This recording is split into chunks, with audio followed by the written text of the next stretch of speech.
My fiance keeps letting her abusive family walk all over us, and I'm tired of being stepped on, so I'm giving her one last chance to cut them off or I'm walking away forever. Posted by you/TruthInfinite8073. I've been dating my fiance for 4 years and have been engaged for 7 months. We were trying to plan a wedding for roughly fall next year, but now I'm not so sure. For background, her childhood was terrible and abusive, to put it mildly. Her parents are raging narcissists, and she was the scapegoat for her 2 brothers. She was abused and thrown out the moment she turned 18. However, she was a great student and hard worker, so with some scholarships and a part-time job, she has built a great career and is quite independent. The problem is that she still has contact with her family. None of them have changed. Well, actually something has changed. They have become more financially dependent on her over the years. They enjoy slowly creeping back into her life and emotionally blackmailing her for support or whatever she can do. They're not pleasant about it either. They're rude, smug, and generally enjoy being a nuisance. And my fiancé can't say no, no matter the horrible things they say or how they outright try to intimidate her openly.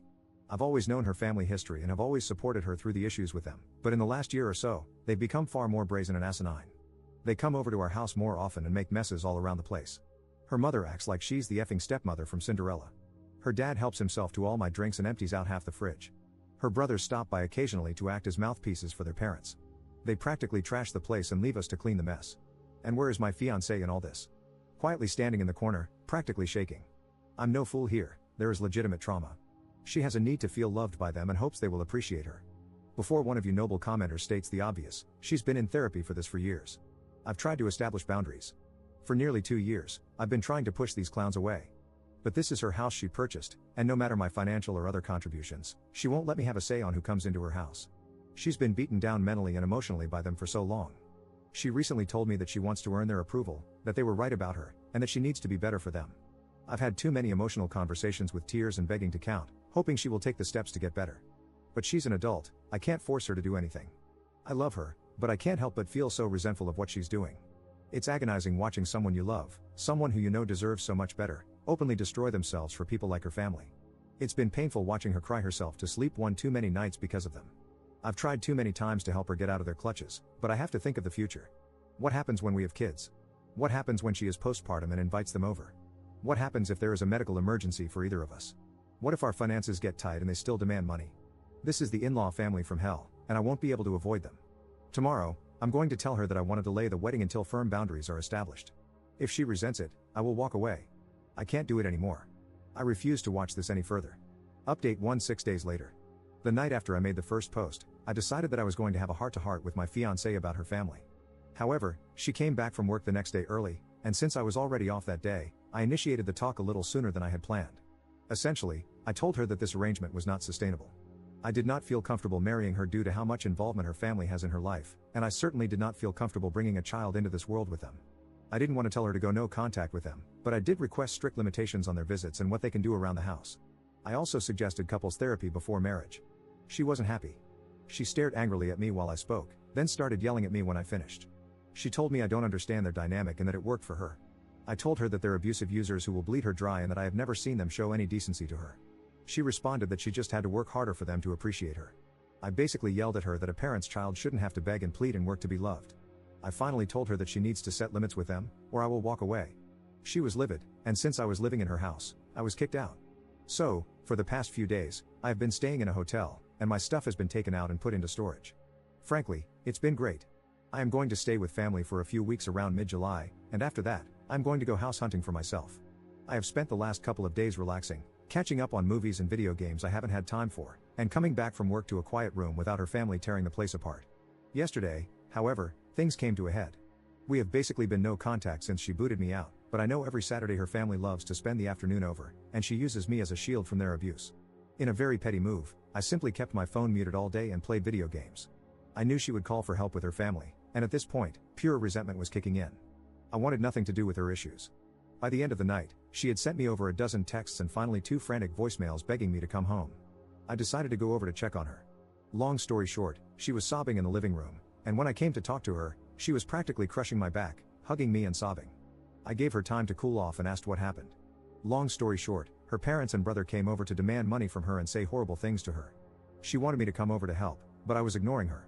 When she tried to have one of her friends help out and everyone basically said, hell no, it all started clicking for her.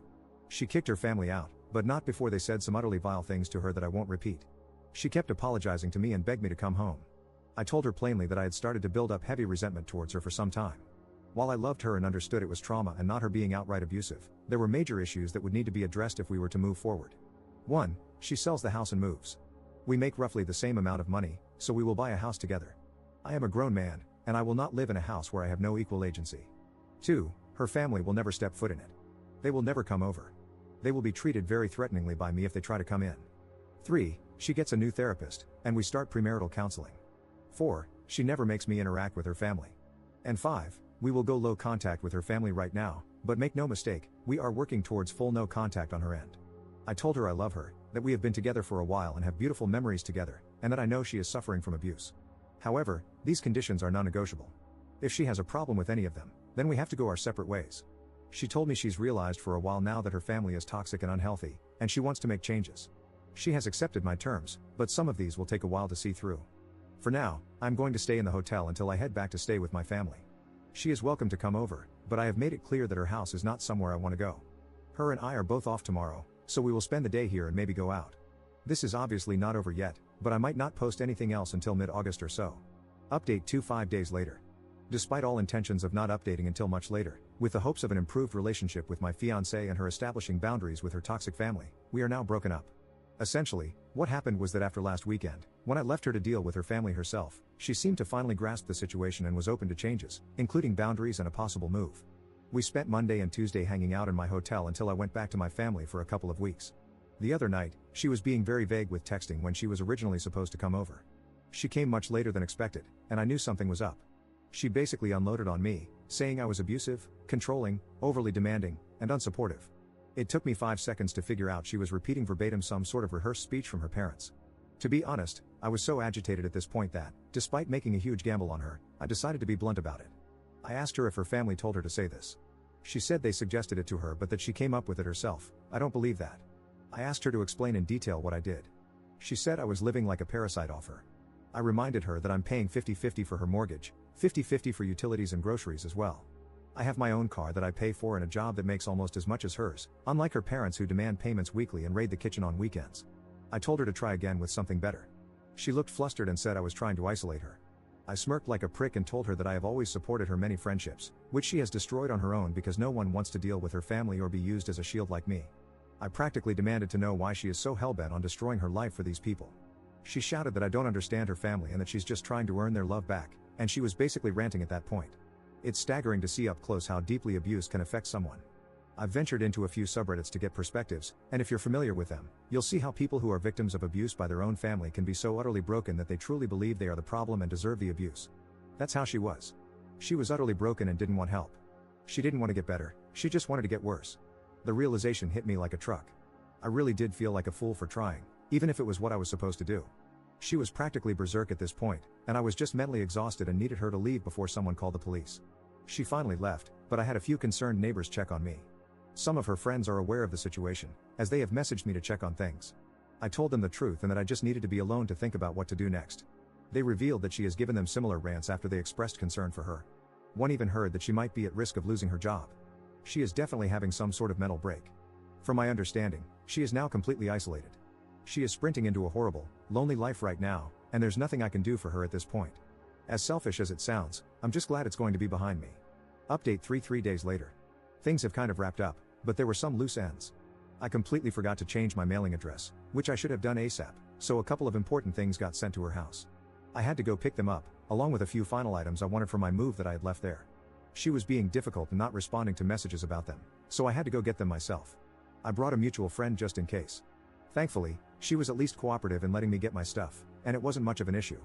Everything else was though. She had a lot of nasty things to say. She told me she was already sleeping around, that she was happy now that I was gone, that she was finally free of me, and that she was going to be so much better off without me. She threw a lot of generic insults and horrible things you would commonly expect from a nasty breakup. And you know what? It was so obvious it was a rehearsed script from her family, and you could easily see how miserable she was. She looked like a mess, like she hadn't slept in days. The house was a mess. She wasn't even yelling, she sounded so exhausted and broken when she said it. She didn't even smile. Her face was just contorted in hate and anger. She was not the woman I knew anymore. That person was gone. When I was getting ready to leave, she was still going on. Fed up, I told her something along the lines of, "Congratulations, your friends are gone, your human shields are gone, your engagement is over, your support is gone, anyone who ever treated you like a decent human being is gone, and it's just you and your family now. I hope you're happy while they bleed you dry." It probably didn't go exactly like that, but something similar. She just stood there. Literally, she just stood there, looked at me with indifference, and walked away as I walked out the door. As we were leaving, our mutual friend, Tiffany, asked if I was okay. I reassured her that I was and that I'm just trying to get myself set up to go home next week. She also confirmed that she heard my ex did lose her job for not showing up for several days and basically ghosting them. They're going to try an intervention next week and asked if I could participate, but I'm not delaying my travel because, frankly, I just want a clean break. I know for a fact that if I stay involved, I'll only be witnessing a slow descent into either a complete breakdown or worse. I just can't do that. Despite all this, I'm actually excited for the future. I've realized that I ignored way too many red flags at the beginning. Even with everything that happened, I know I'll be doing well and I'm going to be alright. I expect this to be my final update. I'm still in town until Sunday afternoon, so something could happen while I'm still here, but if anything does, it won't be exciting. Update 9 days later.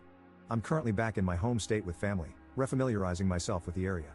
I have 100% decided to stay here permanently and am starting the long process of looking for homes in the area. I've been doing great and hanging out with friends and family. A couple of mutual friends with my ex-fiance have let me know what's been happening, and things finally seem to be getting better. The plan was for an intervention on Sunday, but Saturday night, after her family visited again, she called friends in an absolute manic state. It finally seems to have clicked how badly she screwed up. It was a full-blown panic attack and meltdown, which ended with her in the ER. Needless to say, she finally admitted how miserable she is and that she's messed up her life badly. Apparently, she tried calling me, but I had her blocked. She still has her job, and the info about her losing it was wrong, but she's hanging by a thread there. Her boss has basically ordered her to use her PTO for a few weeks to get her head on straight. She's a valuable asset there, and they are trying to make sure she can fix herself before they pull the plug on her. Her friend group is extremely close. My ex was someone who was a very helpful and supportive friend, so it makes sense that her group is going this far in trying to help her. However, it's an unspoken agreement that if she goes back to how she was again, they are all prepared to let her sink on her own. She's doing as well as can be expected. Her family has continued to harass her with calls and messages. They've tried showing up at her house but have been firmly redirected by friends and even neighbors. I hope she truly understands the kind of support system she has. As trashy family disputes usually go, her parents and brothers have taken it to Facebook. From what I heard, this has actually been in my ex's favor, as it has exposed their behavior to many more people and seems to have shut them up for a little. Finally, she had one of the mutuals pass a message to me. Essentially, it was her admitting all the horrible things she said to me were not true and were influenced by her family, as I knew they were. She apologized for how things ended and hoped we could one day reconnect. Sadly, I had to relay that we need to stay separated for good and that she just needs to focus on her healing. I told her I still care for her and wish her the best, but this needs to be our goodbye. The message seems to have been passed along, and her friends are helping her process that. She's got a long way to go, but I hope she can find her peace as I am finding mine. Update 1 month later. I didn't actually think I'd post another entry to this mess. I've been doing very well since I came back home. All of my stuff made it back here, and I am currently set up with my family while I house hunt. I've gotten my job set up here and have been back to work this past week. I occasionally come here to comment and crap post, but that's it. Unfortunately, despite all the intentions of my ex's friends, the situation is now truly over in the worst way, and the friend group has been shattered as a result. My ex has taken her own life. Pretty much everything I'm going to relay, I learned last night. Since I left, her friends have been helping her get back on her feet, pushing her toward better therapy, helping her establish boundaries with her family, and getting her out of the house. They truly went above and beyond. However, Tiffany, the friend who was there helping me the last time I talked face to face with my ex, began to grow suspicious when she saw my ex becoming touchy-feely with her boyfriend, Daniel, when they hung out at her house. I don't know too many details about when push came to shove, but she eventually got a hold of her boyfriend's phone when he was asleep and found very intimate messages between them. As a giant shocker to me, these dated over 5 months back. Tiffany obviously lost her crap and told everyone. What no one could have expected was the crap show that followed. Daniel, Tiffany's now ex, in a massive screw-it move, threw another member of the friend group, Joseph, under the bus, claiming he had helped cover for him. Joseph's girlfriend, in turn, dumped him and kicked him out of her house. A friend group consisting of around 9 people, including my ex, practically exploded, and the only people who still talk to each other are Tiffany and Joseph's ex. Mind you, as I was being told this, I was informed that although I have been away for around a month, all of this happened literally in the first week. Immediately, my ex lost her entire support system and was essentially fully blamed for everything. This only exacerbated her already declining mental state. Of course, everyone wanted to know why she did all that to one of her best friends. She just gave the usual spiel about how they had grown close, he was a good support system for her, and, of course, she had told her family about him, and they approved of him instead of me. The night I left her house to go to my hotel, she then invited him over. Apparently, Her endgame was to leave me for him eventually. However, he wouldn't leave Tiffany for her, and he utterly loathed hearing about her family, so he obviously wouldn't go for anything more than a secret affair. I truly imagined I would be far angrier than I was, but I had already begun to move on. I had recently done a full health exam at my new doctor's office and received a clean bill of health, including no STDs, so I didn't have to worry about that. Frankly, it just wouldn't do any good at this point. I was told that I wasn't informed earlier because, honestly, no one knew how to drop that on me so late in, which I understand. So yeah, my ex was completely ostracized, even by Tiffany's ex, who just outright disappeared. She was blocked and left to deal with her problems herself. Tiffany only knew that she had finally lost her job for good and basically spent all her free time with her family over. They had finally won, in a way. 2 nights ago, it was discovered that she had taken her life in her home. Her family found her. One of the members of the old friend group who lived nearby showed up at her house when the medical team arrived. Her family was there and seemed like they couldn't care less. Tiffany called me last night just to give me a heads up. There were several notes, and she as delicately as possible asked me if I would want mine just for closure. I really don't know what to do about that. I am feeling so much mental whiplash right now. I truly never knew this woman at all. Over the past month I've been home, I've had to accept that she was abusive in the relationship, putting me through hell with her family. Now it seems like that was a way to try and drive me off so she could be in the arms of another man her family seemed to like. Which, frankly, makes me even more confused. What did he have that I didn't? Did they just enjoy messing with her life? Was anything with her real? Was anything with the group of people I spent years of my life with even real? Being back here is the best decision I've ever made, and now I have full confirmation of that. I can start some therapy to process this mess, spend time with an actually trustworthy group of people face to face instead of online, and I have family close by for support. But yeah, this is going to mess with me for a long time. Commenter. Op. Do not read the letter. It will do you no good. Give it to your therapist to read, and have them reseal it in another envelope. Let them decide, based on your mental health, when or if you should ever read it, or if it should remain unread and be burned. Op's response. I'm not going to bother with the letter or anything else regarding them. It's time to move on with my life.